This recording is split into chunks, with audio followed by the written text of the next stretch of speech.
Hello दोस्तों, exact mister में आप सभी का स्वागत करते हुए मैं हूं अशोक कुमार राज और मेरे तहे दिल से आप सभी को नमस्कार, आदाब, सत श्री अकाल, राम राम। दोस्तों, मैं आशा करता हूं कि आप सभी कुशल मंगल हैं बाबा साईनाथ की कृपा से।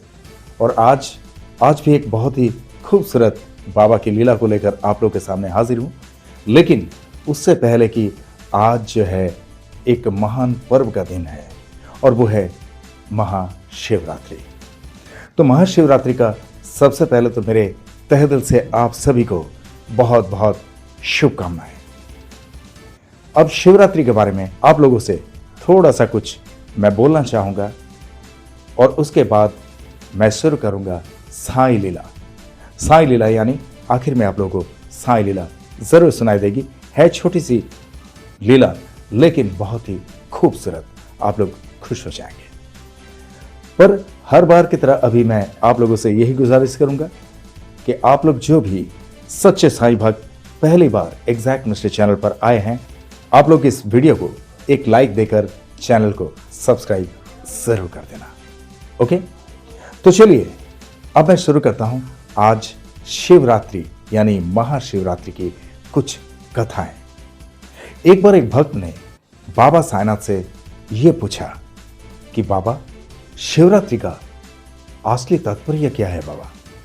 तब बाबा उन्हें बहुत प्यार से कितने खूबसूरत तरीके से समझाए, बेटा, शिवरात्रि केवल एक पर्व नहीं है, ये आत्मा के जागरण की रात्रि है। ये वो पवित्र समय है जब हम अपने भीतर के अज्ञान, क्रोध और अहंकार को त्याग कर शिव तत्व को अपनाते हैं। और इसीलिए शिव का अर्थ है कल्याण और रात्रि का अर्थ है अंधकार। जब जीवन के अंधकार में भी हम श्रद्धा और विश्वास बनाए रखते हैं तो वही है सच्ची शिवरात्रि। इस दिन उपवास, जप और ध्यान से मन शुद्ध होता है और आत्मा शिव से जुड़ती है। शिवरात्रि हमें यही सिखाती है कि हर अंत के बाद एक नई शुरुआत होती है। तब भक्त ने कहा कि बाबा, अब मैं समझ गया, शिवरात्रि यानी आत्मा की शुद्धि का पर्व है। ओम साई राम। अब आगे भक्त फिर ये पूछते हैं कि बाबा, शिवरात्रि के दिन शिवलिंग पर जल अर्पण करने का लाभ क्या होता है? तब बाबा कहते हैं, बेटा, शिवलिंग पर जल अर्पण करना यह केवल एक क्रिया नहीं, यह आत्मा की शुद्धि का प्रतीक है। जल शांति और पवित्रता का प्रतीक है। इसीलिए जब हम शिवलिंग पर जल अर्पण करते हैं तो हम मन के विकारों को भी धोने का संकल्प लेते हैं। ओम साई राम। शिवलिंग पर अभिषेक करने से नकारात्मक ऊर्जा दूर होती है और जीवन में सकारात्मकता आती है। और खास बात तो यह है कि शिवरात्रि के दिन यह फल और भी अधिक होता है। उस रात्रि शिव तत्व अत्यंत जागृत होता है। इसीलिए सच्चे भाव से किया गया जल अर्पण व्यक्ति के कष्ट को कम करता है और मनोकामनाओं को पूर्ण करने की शक्ति प्रदान करते हैं। ओम साई राम। अब भक्त बोले कि बाबा, अब से मैं शिवलिंग पर शिवरात्रि के दिन यानी महाशिवरात्रि के दिन सिर्फ और सिर्फ जल ही अर्पण नहीं करूंगा, बल्कि अपना अहंकार भी अर्पित करूंगा। बोले मेरे साथ, ओम साई राम। तो है ना, बाबा साईनाथ ने अपने भक्तों को कितनी खूबसूरती से समझा दिया कि महाशिवरात्रि के पर्व के दिन शिवलिंग पर जल अर्पण करने का तात्पर्य क्या है और शिवरात्रि का तात्पर्य क्या है। ओम साई राम। तो दोस्तों, अब बाबा साईनाथ की लीला को मैं शुरू करता हूं। आज बाबा साईनाथ की लीला को जिन्होंने बताया वो है शालिनी केलकर, जो नागपुर में रहते हैं। उन्होंने कहा कि आज से ठीक 5-6 साल पहले की बात है। उनका एक बेटा है। उस वक्त वो कुछ 12 साल के उम्र का था। और 12 साल की उम्र में बच्चे लोग कैसे होते हैं ये तो हम सबको पता है। उसकी आदत थी कि घर में कभी भी चुप नहीं बैठता था उसका एक साइकिल था और वो साइकिल लेकर रोज एक चक्कर लगाने के लिए बाहर निकल जाया करता था। हालांकि उनकी दादी जो है बहुत डांटा करती थी, लेकिन माँ तो माँ होती है ना। माँ को अच्छा नहीं लगता था कि बेटा अगर आराम नहीं कर रहे हैं और कोई फालतू काम भी नहीं कर रहे हैं तो उससे बेहतर अगर एक दो राउंड साइकिल चलाकर आता है और उसे खुशी होती है तो कोई दिक्कत नहीं। वो जितना सेटिस्फाइड रहेगा उतनी ही उसकी पढ़ाई भी अच्छी होती जाएगी। बस यही भावनाओं को लेकर उसकी माँ यानी हमारी शालिनी बहन वो कभी मना नहीं करते थे, लेकिन उनकी दादी की निगाह पे कभी आ जाता तो उनकी दादी बहुत उसको डांटते हुए उसको बोलते थे कि घर में आराम करो, दोपहर के समय कहीं भी खेलने के लिए मत निकालना। पर वो दादी की डांट सुनकर तो घर पे रुक जाता। लेकिन जब दादी आराम कर रहे होते ऐसे वक्त में वो मम्मी से पूछकर यानी शालिनी बहन से पूछकर कि मम्मी मैं थोड़ा सा एक दो राउंड साइकिल चला के आऊं, तो मम्मी उनको कह देते थे जाओ छुप छुप के, अभी तुम्हारी दादी जो है आराम कर रहे हैं। अब एक दिन ऐसा ही हुआ कि वो साइकिल लेकर निकल गए। शालिनी बहन ने उनसे कह दिया ठीक है बेटा, एक दो राउंड साइकिल चला के जल्दी से घर पे आ जाना। लेकिन क्या करें, कहावत में है ना कि होने को कोई टाल नहीं सकता है। ऐसा ही उनके बेटे के साथ भी हुआ। उनका बेटा जो है वो किसी तरह से साइकिल से गिर गया और साइकिल से ऐसे गिरा कि उसके सीने में चोट लगा और सीने में चोट लगने की वजह से उसके सीने में दर्द होना शुरू हुआ।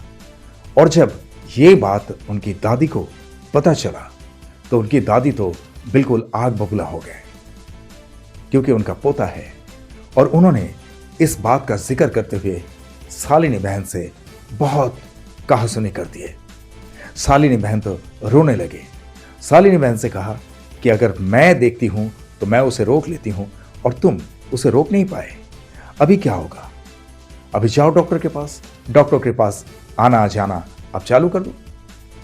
तब शालिनी बहन बड़े दुखी मन से उनको हॉस्पिटल में लेके गए और हॉस्पिटल में लेके जाने के बाद डॉक्टर ने उन्हें कुछ तुरंत दवाइयाँ दिए और दवाइयाँ देने के बाद उनका कुछ चेकअप किए और चेकअप के बाद उन्हें कहा कि आप 2 दिन के बाद आइए, आपको चेकअप रिजल्ट हम लोग दे देंगे, अगर हो सके तो कल तक आ जाएगा, हम आपको कॉल कर देंगे, आप आके देख लेना और उस आधार पर हम लोग इसका ट्रीटमेंट चालू करेंगे। तो जैसे ही अगला दिन उनके पास कॉल आया कि चेकअप रिपोर्ट आ गया, आप अपने बच्चे को लेकर इमिडिएटली यहाँ पे आ जाइए। तो वो डॉक्टर के पास जब गए तो डॉक्टर ने कहा कि इसके हड्डी में, सीने के एक हड्डी में एक क्रैक सा दिख रहा है। ओम साई राम। अब जैसे ये बात शालिनी बहन सुने तो शालिनी बहन बहुत शॉक्ड हो गई। ये क्या हो गया? मैंने तो सोची थी कि ये छोटी मोटी कोई बात होगी, लेकिन इतनी बड़ी बात कि मेरे बेटे के हड्डी में क्रैक आ गया। अब वो बहुत परेशान हुई। फिर उन्होंने कहा कि कुछ दवाई वगैरह हम देते जा रहे हैं, अगर दवाई से ठीक हुआ तो ठीक हुआ, वरना बाद में इसका कुछ भी रास्ता निकालना पड़ेगा ऑपरेशन वगैरह करके, अदरवाइज इसका कोई रास्ता नहीं है। अब शालिनी बहन का चिंता का कोई पारावार नहीं रहा। वो सोच में डूब गए। उनके हस्बैंड से वो कहने लगे कि गलती मेरी है, आखिर मम्मी अगर इसको देखती तो मम्मी हमेशा रोक लेती है, लेकिन मैं तो माँ हूं ना, इसीलिए मैंने देखा कि 1-2 राउंड वो साइकिल चला के आ जाएगा, कोई दिक्कत की बात नहीं। और साइकिल चलाने में कोई दिक्कत तो होती नहीं है, लेकिन अगर वो गिर गया, गिरने की वजह से अगर ऐसा हो गया, इसमें मेरी गलती तो कुछ है नहीं। अब शालिनी बहन बहुत चिंताग्रसित हो गए।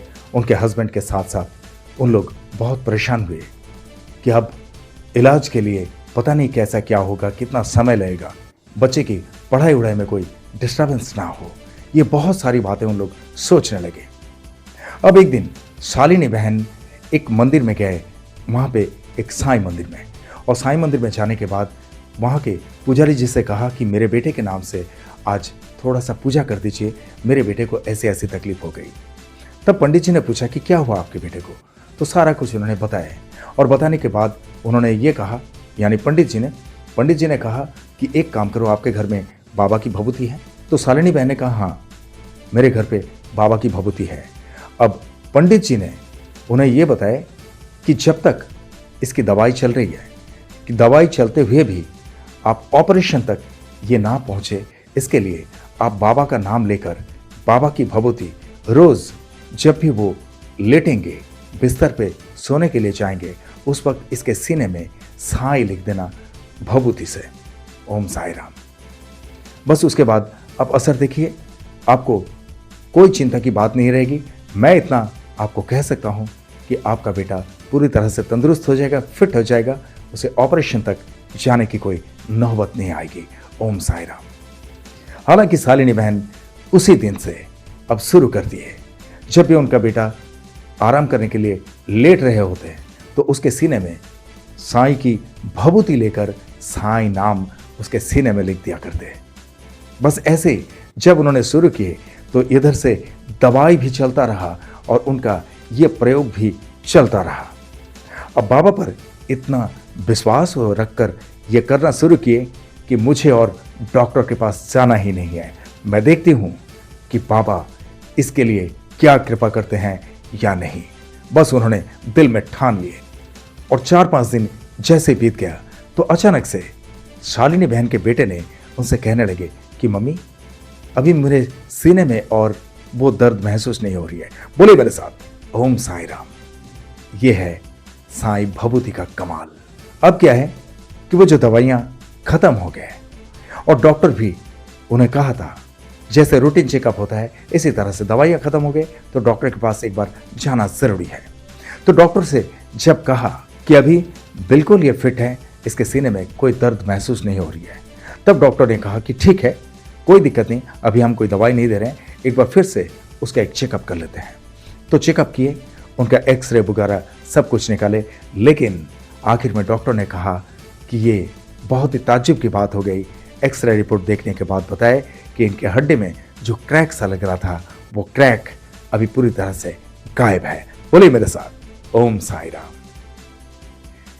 साईं की इसी तरह के चमत्कार के लिए करोड़ों करोड़ों भक्त बाबा साईनाथ से जुड़ते जा रहे हैं।